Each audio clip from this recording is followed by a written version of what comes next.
Troll videos ഒക്കെ ഒരുപാട് കാണാറുണ്ടല്ലേ, നമ്മളത് ഒരുപാട് കണ്ട് ചിരിക്കാറുണ്ട്. അപ്പോൾ ഈ അടുത്ത കാലത്ത് ഞാൻ കണ്ടതിൽ എനിക്ക് ഏറ്റവും മനോഹരമായിട്ട് തോന്നിയ ഗ്യാസ് തീർന്നു പോയ ഒരു ചേട്ടൻ്റെ വിശ്വാസം, ആ വിശ്വാസപരമായിട്ടുള്ളൊരു കാര്യം പറഞ്ഞുകൊണ്ടുള്ള ട്രോൾ ഭയങ്കര രസമായിട്ട് എനിക്ക് തോന്നി. ഒരുപാട് ഞാൻ ചിരിച്ചു. നിങ്ങളിത് ചിരിക്കാതിരിക്കില്ല, ഒന്ന് കണ്ടു നോക്കിയേ. എന്നിട്ട് ചായ ഉണ്ടാക്കാൻ വേണ്ടി കിച്ചണിൽ ചെന്ന് ചായ ഉണ്ടാക്കിക്കൊണ്ടിരുന്ന ചായ തിളയ്ക്കുന്നതിന് മുമ്പ് തന്നെ അടുക്കളയിൽ നിന്നൊരു ശബ്ദം, അയ്യോ ഗ്യാസ് തീർന്നു പോയി, പൈസ കയ്യിലില്ല, നാളെ ടീം വരും, അവർക്ക് എങ്ങനെ ഭക്ഷണം ഉണ്ടാക്കി കൊടുക്കും. മിക്കവാറും ഞാനിന്ന് വിശന്ന് ചാവും.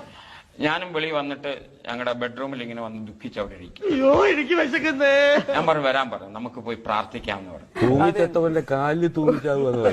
അങ്ങനെ പോയി കിച്ചണിൽ പോയിട്ട് ആ ഗ്യാസ് കുറ്റിയുടെ മേളിൽ കൈവച്ച് പ്രാർത്ഥിച്ചു. കമ്പയായിട്ടുള്ളത് കമ്പയായിട്ടും കാശായിട്ടുള്ളത് കാശായിട്ടും ഞാൻ പ്രതീക്ഷിക്കുന്നത്. ആ ദൈവം അത്ഭുതം പ്രവർത്തിക്കാൻ സാധിക്കുമെന്നുള്ള വിശ്വാസം ഞങ്ങൾക്കുണ്ട്. ചുരുക്കി പറഞ്ഞ രണ്ടെണ്ണത്തിനും മേലനങ്ങി പണിയെടുക്കാൻ പറ്റില്ല.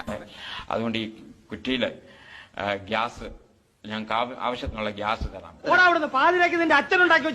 അങ്ങനെ പ്രാർത്ഥിച്ച ആമയും പറഞ്ഞതിന് ശേഷം ഞാൻ ഭാര്യയോട് പറഞ്ഞു, സിലിണ്ടർ നേരെ വെച്ച് കത്തിക്കാൻ പറഞ്ഞു. ചുമ്മാ കൊണ്ടിറങ്ങി ആ സിലിണ്ടർ കത്തിച്ചു, ഞങ്ങളുടെ ചായ ഉണ്ടാക്കി.